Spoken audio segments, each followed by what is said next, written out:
11 নম্বর আয়াতের বিধানের গুরুত্ব। আল্লাহ নারী পুরুষকে সমান অধিকার দিয়েছেন না নারীকে অগ্রাধিকার দিয়েছেন? অগ্রাধিকার কিভাবে? 3 খরচ হলার 2 অংশ, 9 খরচ হলার 1 অংশ। 3 খরচ হলার কোনো লাইফ ইন্স্যুরেন্স নাই, যার খরচ নাই তার লাইফ ইন্স্যুরেন্স আছে। এটা কি সমান অধিকার না অগ্রাধিকার? এই উদাহরণের দ্বারা যদি কারো বোঝার বাকি থাকে আরো সহজে 2টা উদাহরণ দেখুন। সাথে একটা মেয়ের বিয়ে হবে, একতরফা দরকারে না উভয়ের সমান দরকারে? ছেলে বয়স্ক হলে যেমন তার বিয়ের দরকার হয়, মেয়েরা বয়স্ক হলে এর চেয়ে কম দরকার হয় বিয়ে, না সমান দরকার? সমান দরকার। একটা যুবক ছেলের সাথে একটা যুবতী মেয়ের বিয়ে হলো, উভয়েরই বিয়ের দরকার ছিল সমান।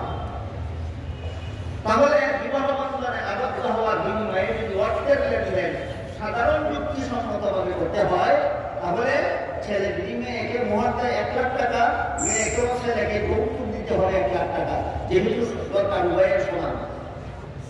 কিন্তু আল্লাহ বলেন না, বিবাহ বন্ধনে আবদ্ধ হওয়ার বিনিময়ে মেয়ে ছেলেকে 1 পয়সাও দেবে না, ছেলে মেয়েকে লাখ লাখ টাকা মোহর দিতে হবে। এই হলো একটা সমান অধিকারের ব্যাপার। অগ্রাধিকার অধিকার স্বামীর কাছে স্ত্রীর এই অধিকার, মোহরের অধিকার, এটা সমান অধিকার নয়, একচেটিয়া অধিকার। আজকে যদি আপনারা এই মুখরোচক দোকান সমান অধিকারটা মেনে নেন, আগামীকাল থেকে যে সমস্ত ছেলেরা বিয়ে করবে, এরা বিয়ের মোহর সাব্যস্ত করার সবাই বলে দেবে, আমি যেহেতু তোমাকে 5 লাখ টাকা মোহর দিলাম, তুমিও আমাকে 5 লাখ টাকা যৌতুক দিবা, যেহেতু তোমার আমার সমান অধিকার। চিন্তা করে দেখুন, সমান অধিকার মেনে নিলে ভবিষ্যতে কত ভয়ঙ্কর বিস্ফোরণ আপনাদের উপরে হবে। কত লম্বা করবো না, আজকের মতো একটা উদাহরণ নিতে পারি। বুঝে থাকলে বলুন, আল্লাহ নারী পুরুষকে সমান অধিকার দিয়েছেন না নারীকে পুরুষের উপর অগ্রাধিকার দিয়েছেন? আরেকটা কথা বলি, পুরুষের শরীরে একটা শক্তি সামর্থ্য দিয়ে থাকেন উপার্জনের শ্রম খাটার জন্য, মহিলাদের শরীরে আল্লাহ শক্তি সামর্থ্য দেন উপার্জনের শ্রম খাটার জন্য নয়। কি জন্য? মহিলাদের শরীরে শক্তি সামর্থ্য দিয়ে থাকেন তার গর্ভস্থ সন্তানকে নিজের শরীরে রক্ত দিয়ে, নিজের শরীরে ভিটামিন দিয়ে, নিজের শরীরে ক্যালসিয়াম দিয়ে গর্ভস্থ সন্তানের দেহ গঠন। বুঝে দেখে বলুন, আল্লাহর বিধান মতে পুরুষের শরীরের শক্তি সামর্থ্য ব্যয় করবে গর্ভস্থ সন্তানের দেহ গঠনে না উপার্জনে? মহিলার শরীরে রক্ত সামর্থ্য ব্যয় করবে সরতে মাটি কাটাতে না গর্ভস্থ সন্তানের দেহ গঠন? গর্ভস্থ সন্তানের দেহ গঠন। সুতরাং পুরুষ, তুমি যেহেতু সন্তান গর্ভে নিতে পারবে না, তোমার রক্ত দিয়া সন্তানের দেহ গঠন করতে পারবে না, তোমার ভিটামিন দিয়ে সন্তানের দেহ গঠন করতে পারবে না, তোমার ক্যালসিয়াম দিয়ে সন্তানের দেহ গঠন করতে পারবে না, কাজেই সরকার মাটি কাটতে হলে তুমি কাটো, রিক্সা চালাইতে হলে তুমি চালাও, গাড়ির ড্রাইভারি করতে হলে তুমি গিয়া করো, দোকানদারি করতে হলে তুমি গিয়া করো, উপার্জনের শ্রম কাটতে হলে তুমি গিয়া করো। আর মহিলা, তোমার যেহেতু গর্ভের সন্তান গঠন করতে হবে শরীরের 3টা জিনিস দ্বারা, রক্তের দ্বারা, ভিটামিন দ্বারা, ক্যালসিয়ামের দ্বারা, কাজে উপার্জনের শ্রম খাটা মহিলার কাজ নয়, উপার্জনের শ্রম খাটা পুরুষের কাজ।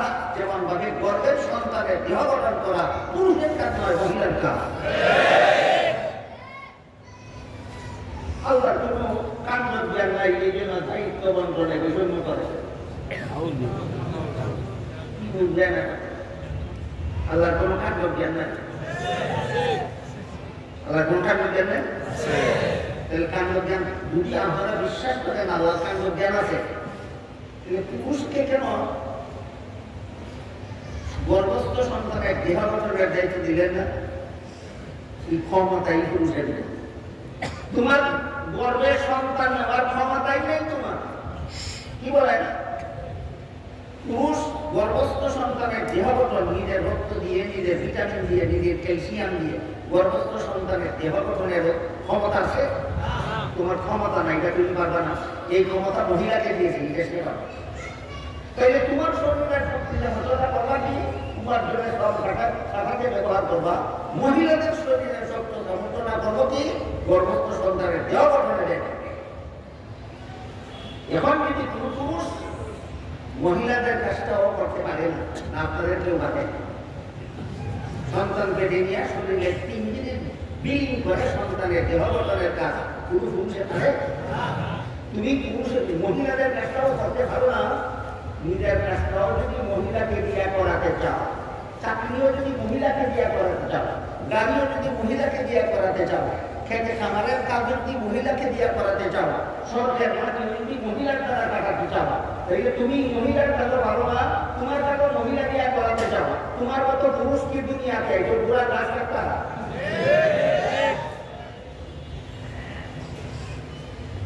আল্লাহ কান জ্ঞান আছে, বুঝে শুনে বলে। তাহলে কোন দায়িত্ব কাকে দিয়েছেন আল্লাহ? উপার্জনের নাম কাটার দায়িত্ব কাকে দিলেন? মহিলাকে যেটা দিছি এটা তোমরা পারবা না, তোমরা উঠে পারো।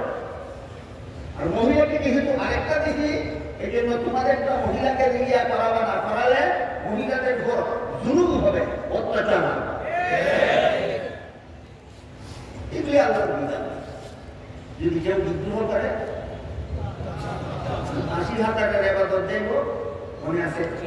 আল্লাহর বিধানের বিরুদ্ধে বিদ্রোহ করলে 80,000 ইবাদত দেব, দুনিয়ার রাজত্ব দেব না চিরকাল থাকবো? দুনিয়ার রাজত্ব চিরকাল থাকবো? ফেরাউনের রাজত্ব আছে না চলে গেছে? কতদিনের রাজা ছিল ফেরাউন? 400 বছর। ফেরাউন মিশরের রাজা ছিল 400 বছর। এখনো আছে নাই? 1000 বছরের ইবাদত থাকে, আল্লাহর বিধানের বিরুদ্ধে যুক্তি দিবা, 1000 বছরের ইবাদত ধ্বংস হয়ে যাবে ইবলিসের মতো। আল্লাহর বিধানের বিরুদ্ধে যুক্তি দিবা, রাজত্ব হাতছাড়া হয়ে যাবে ফেরাউনের মতো। আল্লাহর বিধানের মতো, আল্লাহর বিধানের বিরুদ্ধে যুক্তি দিবা, জান্নাত থেকে বহিষ্কৃত হয়ে যাবে চিরকালের জন্য। সুতরাং যারা এমন কাজ করে তাদেরকে কোরআনের ভাষায় বলে মুরতাদ। তাদেরকে কোরআনের ভাষায় বলে মুরতাদ। এতক্ষণের কথা কোথা থেকে বল মুরতাদের বিচারটা হাসরের মধ্যে কিভাবে হবে? বিনা হিসাবে। আরেকজন যাবে বিনা হিসাবে, একজন যাবে এলাকা। অনেক দলের অতীত জীবনে গুনাহ করেছিল, জাহান্নামের শাস্তির ভয়ে যথারীতি তওবা করে গুনাহ ছেড়ে দিল, আর ভবিষ্যতে গুনায় লিপ্ত হওয়ার আগেই তার মরণ হয়ে গেল। বলেন হাসরের মাঠে সওয়াব গুনার সংমিশ্রিত আমলনামা নিয়ে দাঁড়াবে না শুধুমাত্র সওয়াবের আমলনামা নিয়ে দাঁড়াবে? আল্লাহ বলেন তোমার হিসাব নিকাশের দরকার নাই, বিনা হিসাবে জান্নাতে যাও। কত গেল বিনা হিসাবে? জাহান্নামে গেল বিনা হিসাবে, আর একজন জান্নাতে গেল বিনা হিসাবে। আর যাদের হিসাব হবে রাসূল বলেন তারা আবার 2 ভাগে বিভক্ত। এক দলের হিসাব হবে সহজ, এক দলের হিসাব হবে কঠিন। সাহাবায়ে কেরাম জিজ্ঞেস করলেন, ওগো আল্লাহর রাসূল, সহজ হিসাব কোনটা আর কঠিন হিসাব কোনটা? আজকের মতো শুধু কঠিন হিসাবের বিবরণটা দিচ্ছি। রাসূল বলেন, যে সমস্ত পাপিষ্ঠদেরকে হাসরের মাঠে আপনারা জিজ্ঞেস করবেন এই গুনাহগুলি কেন করেছিলা বলো, তার জাহান্নামে যাওয়া ছাড়া রক্ষা নাই। রাসূল বলেন এটার নাম হাসরের মাঠে কঠিন হিসাব। যে গুনাহগারকে আল্লাহ জিজ্ঞেস করবেন গুনাহগুলি কেন করেছিলা, রাসূল বলেন তার জাহান্নামে যাওয়া ছাড়া রক্ষা নাই। এমন হিসাবটাকে রাসূল কি হিসাব বলেছেন? কঠিন হিসাব। কাজেই আলেমগণের দায়িত্ব কি? আপনাদের মতো সর্বস্তরের মানুষকে এই ব্যাপারে সতর্ক করা, যে তুমি যদি গুনাহ করতে করতে মরো আর হাসরের মাঠে যদি আল্লাহ জিজ্ঞেস করেন গুনাহগুলি কেন করেছিলা, তবে কিন্তু তোমার জাহান্নামে যাওয়া ছাড়া রক্ষা নাই।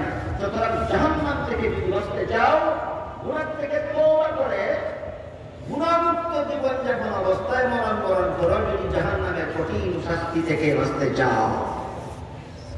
এই যে শেষ বিচারের একটা ভয়, শেষ বিচারের দিন আল্লাহ যদি আমাকে প্রশ্ন করে বসেন গুনাহ কেন করেছিলেন, তাহলে আমার জাহান্নামের ভয়াবহ শাস্তি ভোগ করতে হবে। এই ভয় মানুষের অন্তরে জাগ্রত হয় একমাত্র ইসলামী শিক্ষার দ্বারা। শেষ বিচারের ভয় মানুষের অন্তরে জাগ্রত হয় কোন কোন শিক্ষার দ্বারা? একমাত্র ইসলামী শিক্ষার দ্বারা। ইসলামী শিক্ষায় যারা শিক্ষিত এদের তো শিক্ষা জীবনেই শেষ বিচারের ভয় অন্তরে জাগ্রত হয়। হ্যাঁ, একটা কথা আছে, কেউ যদি কোরআন হাদিসের শিক্ষা গ্রহণ করার পরও সর্বদা হারাম কাজেই লিপ্ত থাকে, আল্লাহ তাকে ইসলামী শিক্ষায় শিক্ষিত বলে গণ্যই করে না। এটা আমাদের কথা।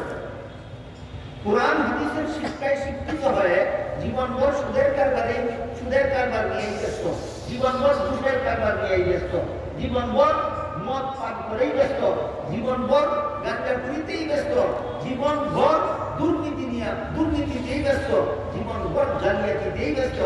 এমন মৌলবী আল্লাহর কাছে ইসলামী শিক্ষায় শিক্ষিত বলেই গণ্য নয়। আর যারা ইসলামী শিক্ষায় শিক্ষিত হওয়ার পর কোন যে কাজের দ্বারা হারাম যে কাজ দুনিয়ার জীবনে পেলে জাহান্নামের শাস্তি করতে হবে, এমন কাজ থেকে নিরাপদ দূরত্বে অবস্থান করে এরা আল্লাহর দৃষ্টিতে আলেম হিসাবে গণ্য। এরা আল্লাহর দৃষ্টিতে কি হিসাবে গণ্য? আলেম। আর একজন মানুষ আছে এরা ইসলামী শিক্ষায় শিক্ষিত নয়, কিন্তু যে রাসূল বলেছেন আলেমদের কথা শুনো, আলেমদের কথা মতো জীবনযাপন করো। আলেমদের কথা শুনতে শুনতে এরা আলেম না হলেও, মাদ্রাসায় লেখাপড়া না করলেও, উস্তাদের কাছে কোরআন হাদিস না শিখলেও শেষ বিচারে ভয়ে আরাম কাজ করার সাহস করতে পারে না। এমন কিছু মুসলমানের সমাজে আছে কিনা? বলুন, তারা ইসলামী শিক্ষায় শিক্ষিত না, কিন্তু এদের অন্তরটা ইসলাম শিক্ষার আলোতে আলোকিত।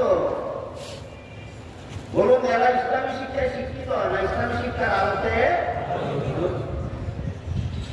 আমি তো আশা করি আমার কথা বুঝলে আপনারা যারা বসে বসে মন দিয়ে কথা শুনতেছেন প্রত্যেকের মনে মনে টের পাওয়ার কথা যে আপনার অন্তরটা আলোকিত না অন্ধকার। আপনার মনকে জিজ্ঞেস করুন, আমি কি জাহান্নামের ভয়ে অপকর্ম ছেড়ে দিয়েছি? যদি মন বলে হ্যাঁ, আমি জাহান্নামের শাস্তির ভয়ে জীবনে সকল অপকর্ম ছেড়ে দিয়েছি, অবশ্যই আপনার অন্তরটা আলোকিত, অবশ্যই আপনার অন্তরটা আলোকিত। আর যদি আপনার অন্তর বলে জাহান্নামের ভয়ে তো আমি চুরি ছাড়তে পারিনি, জাহান্নামের এতটুকু ভয় আমার অন্তরে নাই যে ভয়ের কারণে আমি ডাকাতি ছেড়ে দিতে পারি, জাহান্নামের এতটুকু ভয় আমার অন্তরে নাই যে ভয়ের কারণে আমি সুদের কারবার ছেড়ে দিতে পারি, জাহান্নামের এতটুকু ভয় আমার অন্তরে নাই যে ভয়ের কারণে আমি ঘুষ খাওয়া ছেড়ে দিতে পারি, জাহান্নামের এতটুকু ভয় আমার অন্তরে নাই যে ভয়ের কারণে আমি দুর্নীতি ছেড়ে দিতে পারি, জাহান্নামের এতটুকু ভয় আমার অন্তরে নাই যে ভয়ের কারণে আমি জালিয়াতি ছেড়ে দিতে পারি, এতটুকু ভয় আমার অন্তরে জাহান্নামের নাই। এই জন্য কোন হারাম কাজ করছে তার মনে এতটুকু ভাবে না, বেপরোয়া ভাবে হারাম কাজ করতেই থাকে। আমার কথা বুঝে থাকলে বলুন, এদের অন্তর আলোকিত না অন্ধকার? আজকে পরিষ্কার বুঝলেন কিনা অন্তর কিভাবে আলোকিত হয় আর কিভাবে অন্ধকার হয়?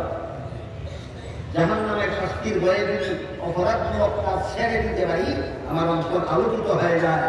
আর জাহান্নামের ভয় না থাকার কারণে আমি যদি অভাবে হারাম কাজ করতে থাকি, তাহলে অন্তর অন্ধকার হয়ে যায়।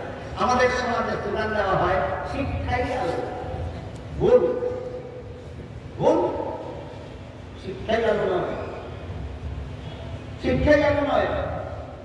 যে শিক্ষা আমাকে সকল প্রকার অপকর্ম ছাড়াতে পারে সেই শিক্ষা আলো। যে শিক্ষা আমাকে কোনো অপকর্ম ছাড়াতে পারে না, যে শিক্ষায় শিক্ষিত হয় আমি দুর্নীতি মুক্ত হতে পারি না, যে শিক্ষায় শিক্ষিত হয় আমি জালিয়াতি মুক্ত হতে পারি না, যে শিক্ষায় শিক্ষিত হয় আমি অপকর্ম মুক্ত হতে পারি না, এই শিক্ষা আলো নয়, অন্ধকার। এই শিক্ষা আমার অন্ধকার। আমার কথা বুঝে থেকে বলুন তো, ঢালাও ভাবে সব শিক্ষাই গেল না। যে শিক্ষা আমাকে চিরশান্তি এবং চিরমুক্তির পথ প্রদর্শন করে একমাত্র সেই শিক্ষা আলো। এই শিক্ষা ইসলামী শিক্ষা ছাড়া কোথাও নাই।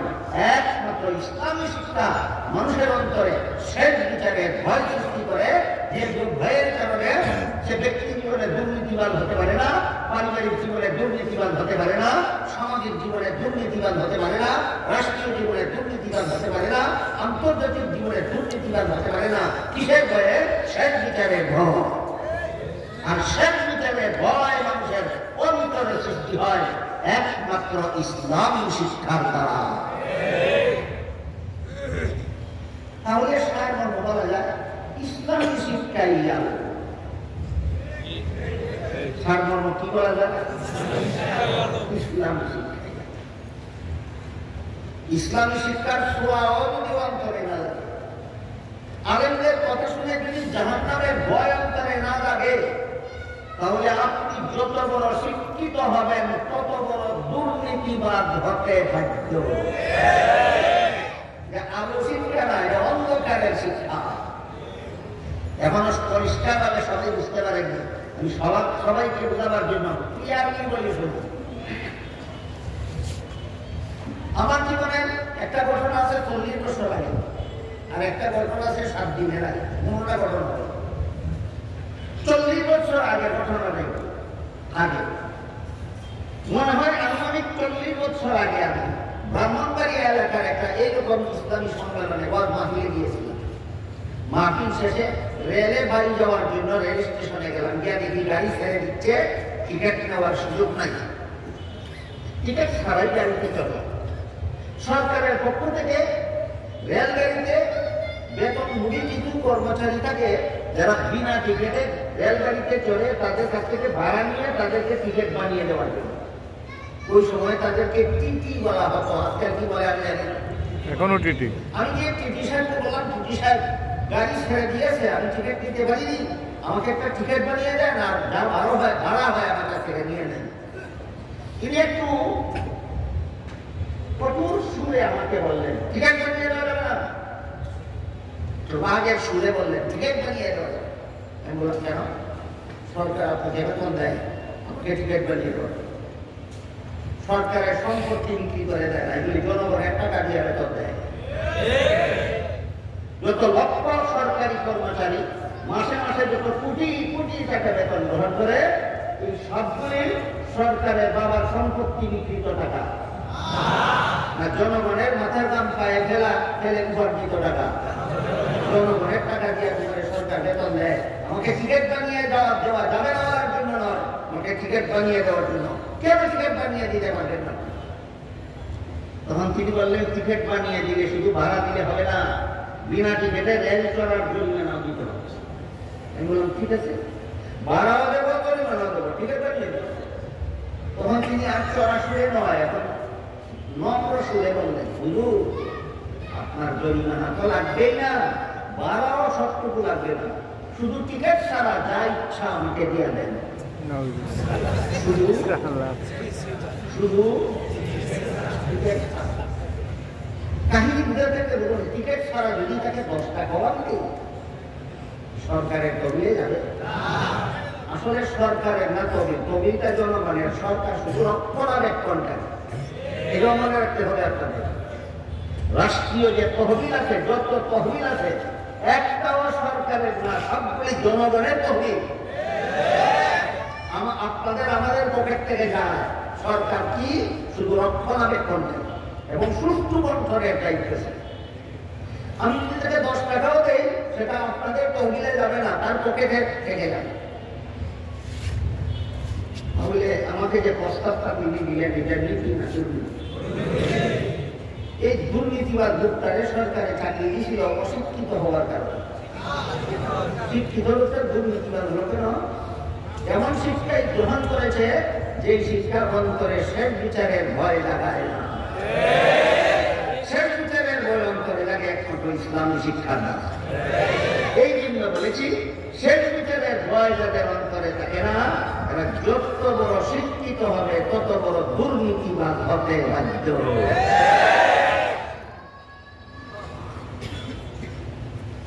আমি ওনাকে বললাম, টিকিট ছাড়া আমি আপনাকে একটা বলতে। উনি বলেন, আমি আপনার কাছ থেকে টাকা কম নিতে চাই, আপনি বেশি দিতে চান কেন? আমি বললাম, আমি আপনাকে টাকা বেশি দিতে চাই, আপনি কম নিতে চান কেন? এই একটা শিক্ষিত দুর্নীতিবাদ বাংলাদেশে আমি পাইছিলাম 40 বছর আগে। আজকে 40 বছর পরে বাংলাদেশে কোন দুর্নীতি ও শিক্ষিত দুর্নীতিবাজ না। আপনারা যদি বলেন আছে, তাহলে জবাব দিতে হবে শিক্ষিত হলে দুর্নীতিবাজ লাগে। ওই যে শিক্ষায় শিক্ষিত সে, এই শিক্ষার মধ্যে শেষ বিচারের ভয় নাই। একমাত্র ইসলামী শিক্ষার মধ্যে আছে শেষ বিচারের ভয়। 40 বছর আগের কাহিনী শোনাইলাম, 7 দিন আগের কাহিনী শোনাই। 7 দিন আগে রেলের স্টেশন থেকে চট্টগ্রাম আন্তনগর ট্রেনের টিকেটে সিট নম্বর, যাত্রীর সিট নম্বর লেখা থাকে না? যদি সিট ফুরিয়ে যায় তাহলে কিছু টিকিট স্টেশন থেকে দেওয়া হয় স্ট্যান্ডিং টিকিট, কোনো সিট নাই, যদি দাঁড়ায় যাবে থাকে না? তো আমি আমার সিট নিয়ে বসে, টিকিট নিয়ে সিটে বসে আছি। 2-3টা লোকের এত জ্বালাতন শুরু করলো, দাঁড়িয়ে আমার পাশে কেউ ধাক্কা মারে, কেউ পরি মারে, কেউ এই করে, কেউ সেই করে, একেবারে জ্বালাতন করে শেষ সীমানায় চলে গেল। অথচ এরা দাঁড়িয়ে গেছে। আমি ভাবলাম এরা স্ট্যান্ডিং টিকিট নিয়ে এসেছে, তাদের এদের দাঁড়িয়ে টাকা কারণ পায় না। একটু পরে টিটি সাহেব এসে আমাকে জিজ্ঞেস করলেন টিকিট আছে? আমি বললাম আছে। এরপর আমি বলেনি দেখা, কারণ তারাও চেহারা দেখলে বুঝে কার ঘরে টিকিট আছে। চেহারা দেখলে বুঝে কিনা? বুঝে বুঝছি অবশ্যই। এরও চেহারা দেখতে বুঝে কার টিকিট আছে। আমি যখন বললাম টিকিট আছে, তো আর বলেনি দেখা। ওই দাঁড়ানো চিন্তার মধ্যে বললো তোমাদের টিকিট কোথায়? বলে টিকিট বলে কি টিকিট নেই। টিকিট নাই বলার কারণে এই 3টা লোকের ধাক খেয়ে 10 নিয়ে গেছে। 10 নিয়ে যাওয়ার পরে 3টা লোকে টিটি সাহেবের কানে কানে কি যেন বলছে, আমি এখনই নেই। এরপরে 3 জনকে ছেড়ে দিয়েছে।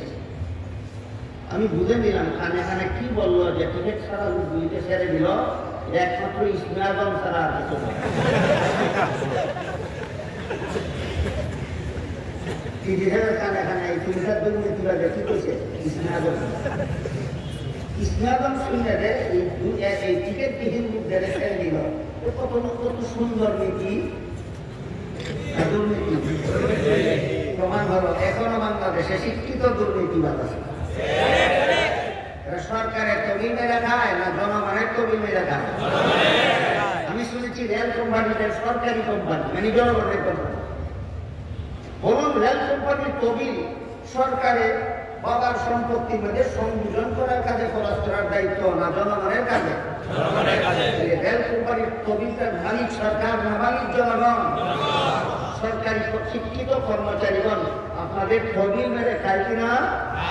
কেন খায়? শেষ বিচারের ভয় না। 2টা উদাহরণের দ্বারা বুঝলেন কিনা শেষ বিচারের ভয় যদি অন্তরে না থাকে, তাহলে যত বড় শিক্ষিত হবে তত বড় দুর্নীতিবাদ হতে বাধ্য।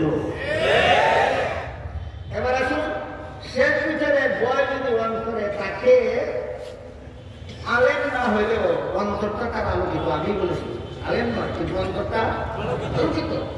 এমন একটা আলোকিত অন্তরের অধিকারী অশিক্ষিত মুসলমানের কাহিনী আপনাদের শোনায়। এটা 40 বছর আগের কাহিনী না, এটা প্রায় 1000 বছর আগের কাহিনী। রাসূলের দ্বিতীয় খলিফা হযরত উমর ফারুক রাদিয়াল্লাহু তাআলা। উমর ফারুক রাসূলের বিশিষ্ট সাহাবীও ছিলেন, রাসূলের দ্বিতীয় খলিফাও ছিলেন, রাসূলের শ্বশুরও ছিলেন। বলুন তো উমরের সাথে রাসূলের কত ধরনের সম্পর্ক? 1 নম্বর তিনি রাসূলের বিশিষ্ট সাহাবী, 2 নম্বর তিনি রাসূলের দ্বিতীয় খলিফা, 3 নম্বর রাসূল। এই যে খলিফা শব্দটা কোরআন হাদিসের ভাষা। আমাদের সমাজের পরিভাষায় এটাকে বলে রাষ্ট্রপ্রধান। রাসূল যে একটা রাষ্ট্র প্রতিষ্ঠা করেছিলেন, রাসূলের জীবদ্দশায় রাসূলের রাষ্ট্র রাসূল নিজেই পরিচালনা করেছেন। রাসূল শুধু একজন রাসূল ছিলেন না, একজন রাষ্ট্রপ্রধান ছিলেন। অন্যজনের প্রতিষ্ঠিত রাষ্ট্র রাসূল পরিচালনা করতেন, তিনি যে রাষ্ট্র প্রতিষ্ঠা করেছিলেন এবং একমাত্র ব্যক্তি মুহাম্মদ রাসূলুল্লাহ এই পৃথিবীর ইতিহাসে সর্বপ্রথম ব্যক্তি যিনি একটা রাষ্ট্র পরিচালনার জন্য লিখিত সংবিধান তৈরি করেছিলেন। মুহাম্মদুর রাসূলুল্লাহ রাষ্ট্র প্রতিষ্ঠা করে লিখিত সংবিধান তৈরি করার আগে দুনিয়ার রাজা বাচ্চারা যে রাষ্ট্র পরিচালনা করত, এদের লিখিত কোনো সংবিধান ছিল না, মুখস্থ কতগুলি নীতি বাক্যের মাধ্যমে রাষ্ট্র পরিচালনা। আমার কথা বুঝে থাকে বলুন, এই পৃথিবীর ইতিহাসে পুরো রাষ্ট্র পরিচালনার জন্য সর্বপ্রথম লিখিত সংবিধান তৈরি করেছিলেন কে? মুহাম্মদুর রাসূলুল্লাহ। সেই সংবিধান মতে তিনি এই মদিনা রাষ্ট্র পরিচালনা করেছেন। রাসূলের ইন্তেকালের পরে রাসূলের প্রতিষ্ঠিত রাষ্ট্রে রাসূলের পক্ষ থেকে প্রতিনিধি হিসাবে হযরত আবু বকর এই রাষ্ট্র পরিচালনা করেছিলেন। যেহেতু রাসূলের প্রতিনিধি হিসাবে, এই জন্য আবু বকরকে রাসূলের প্রথম খলিফা বলা হয়, আর হযরত উমরকে রাসূলের দ্বিতীয়।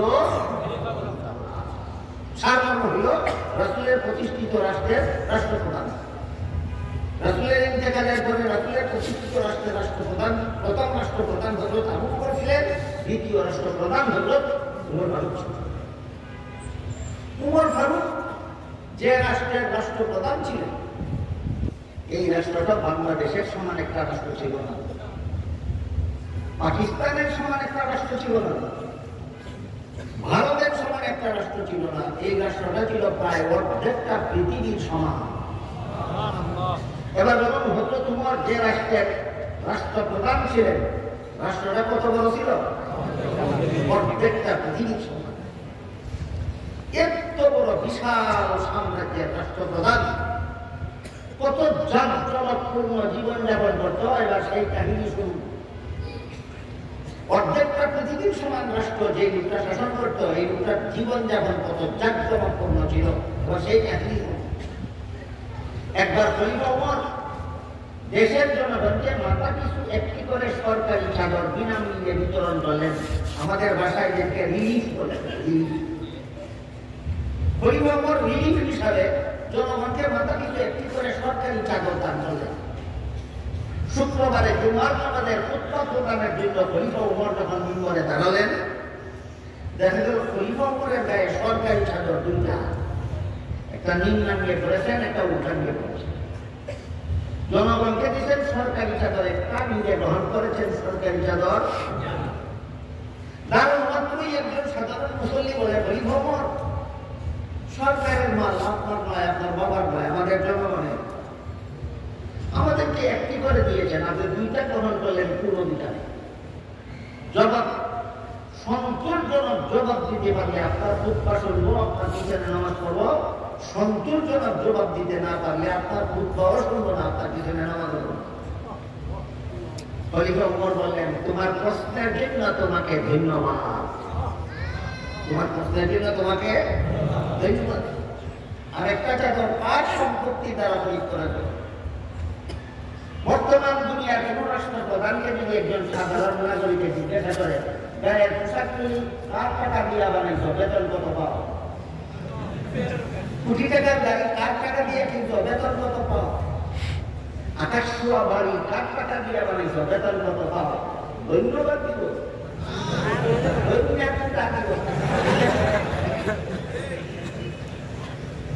খলিফা ওমর বলেন, তোমার কষ্টের জন্য তোমাকে ধন্যবাদ।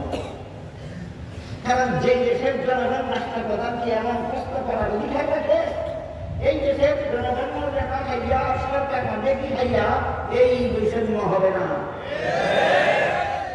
কিন্তু দুঃখিত আমি, তোমার কষ্টের জবাবটা আমি দিতে পারবো না, আমার ছেলে আব্দুল্লাহ দিবে কষ্টের জবাব।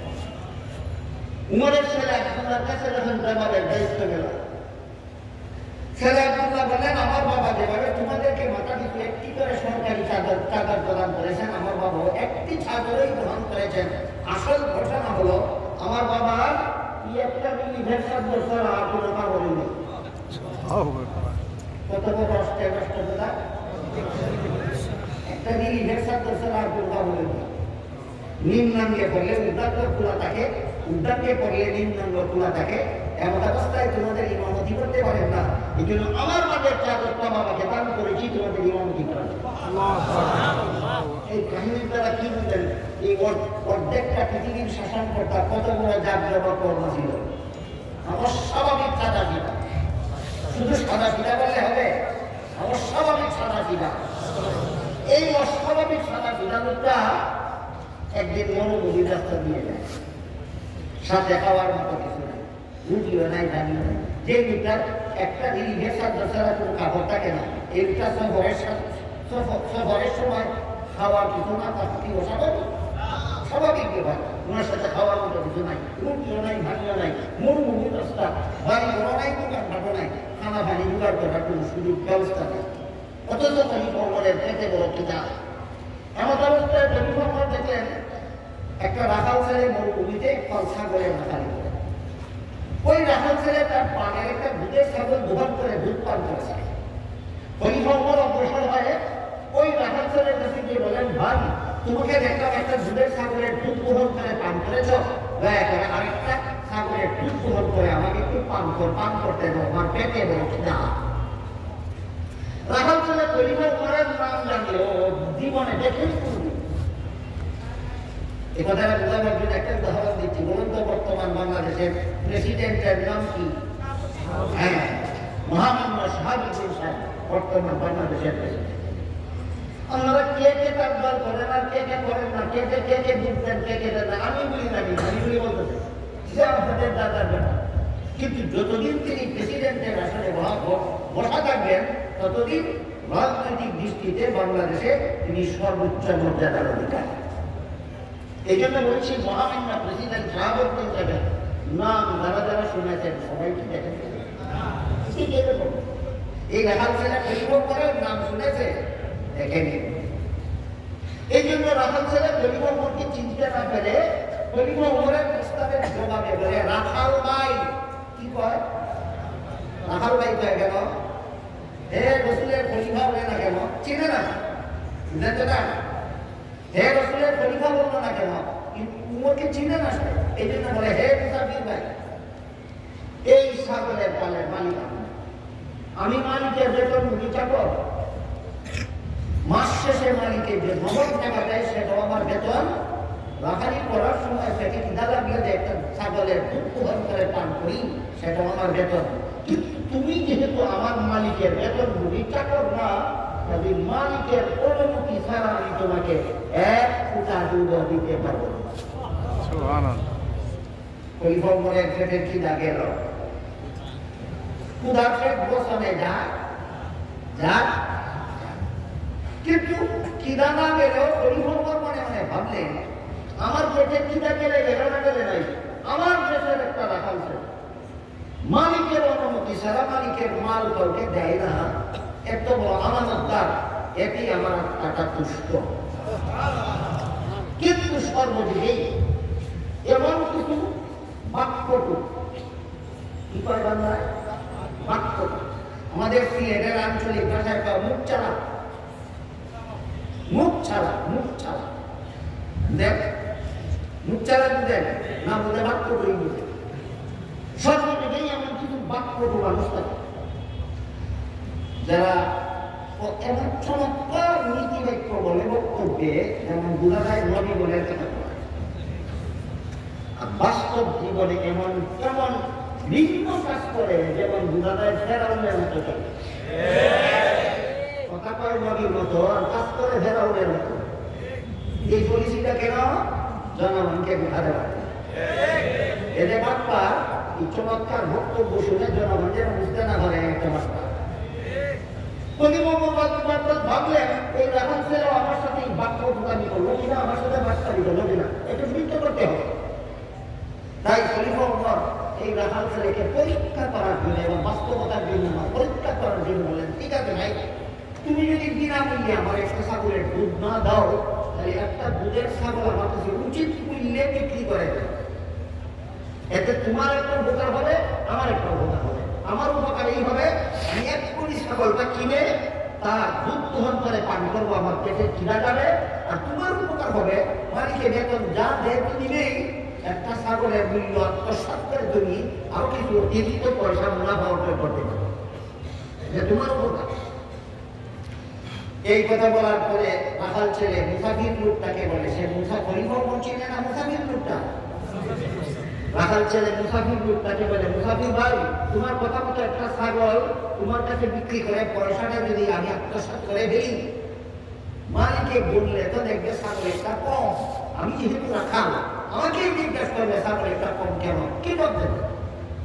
মুসাফির লোকটা রাখাল ছেলেকে বললো, যদি মালিক জিজ্ঞেস করে ছাগল একটা কম কেন, বলবা ছাগল একটা ভাগে নিয়ে আসে, ভাগে যদি ছাগল ধরে নিয়ে যায় রাখালে ফিরাবার ক্ষমতা রাখে, কাজে তুমি নির্দোষ খালাস হয়ে যাবে, কোনো অসুবিধা হবে।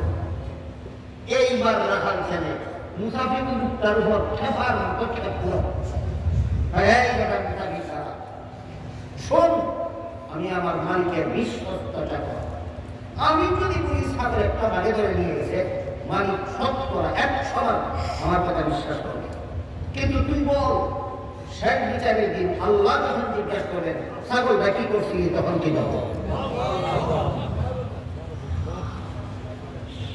এই রাখাল ছেলেটা ছিল ওই চিকিৎসারের মতো শিক্ষিত, আমার শিক্ষিত পঞ্চাশটা অন্ধকার। আমি আপনাদেরকে বুঝাতে পারলাম কোন শিক্ষার নাম আলু আর কোন শিক্ষার নাম অন্ধকার।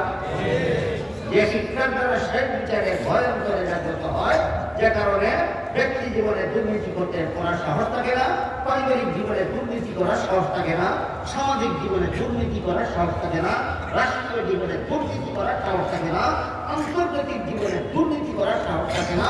শেষ বিচারে ভয়ে একমাত্র সেই শিক্ষা হলো আলো, যে শিক্ষার কারণে শেষ বিচারে ভয় অন্তরে লাগে না।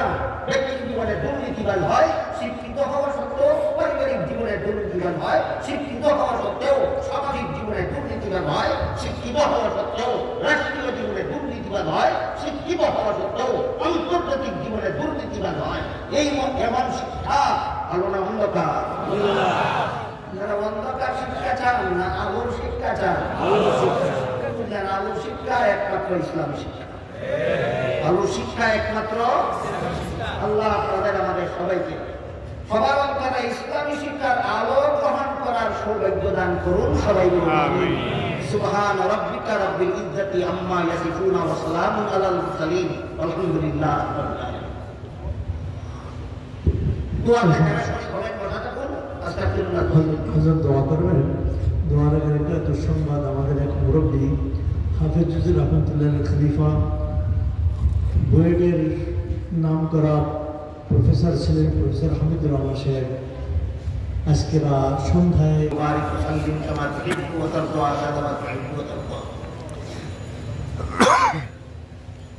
আলহামদুলিল্লাহিল্লাযী হাদানা লিহাযা ওয়া মা কুন্না লিনাহতাদিয়া লাওলা আন হাদানা আল্লাহ। ربنا ظلمنا أنفسنا وإن لم تغفر لنا وترحمنا لنكونن من الخاسرين.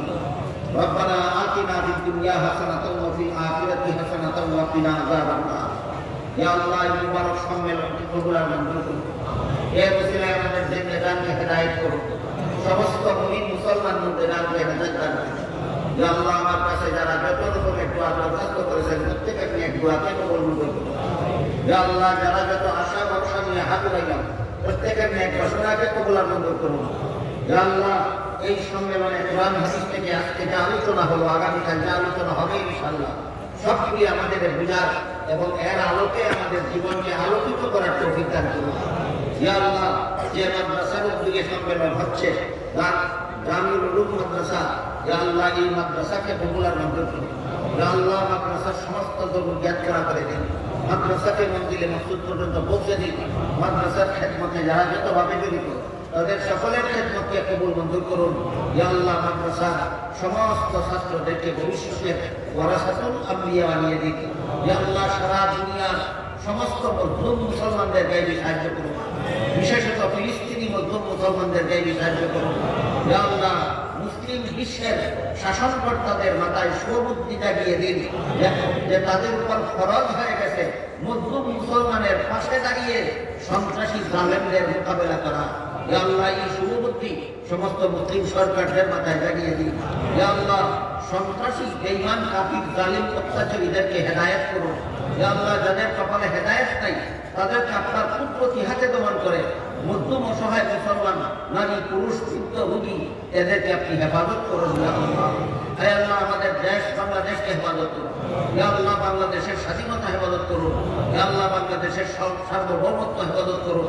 ইয়া আল্লাহ বাংলাদেশের বাসিন্দাদের জান মাল ইজ্জত হেফাজত করুন। ইয়া আল্লাহ মুসলমানদের ঈমান আমল হেফাজত করুন। ইয়া আল্লাহ আমাদের সকলের পক্ষ থেকে লক্ষ লক্ষ কোটি কোটি দুরূদ সালাম রাসূল করিম সাল্লাল্লাহু আলাইহি ওয়াসাল্লামের রওজা শরীফে পৌঁছে দিন।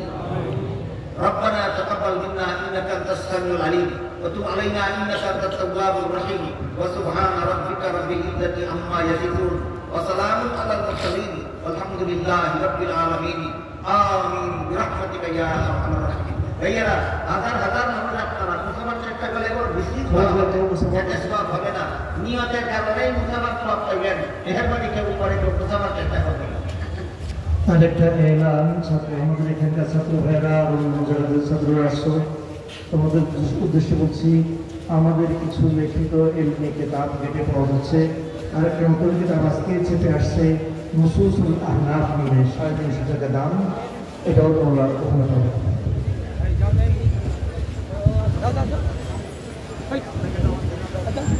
আলহামদুলিল্লাহ, অসংখ্য ধন্যবাদ শ্রোতা মণ্ডলীকে আপনাদের সবার উপস্থিতির জন্য আন্তরিক অভিনন্দন।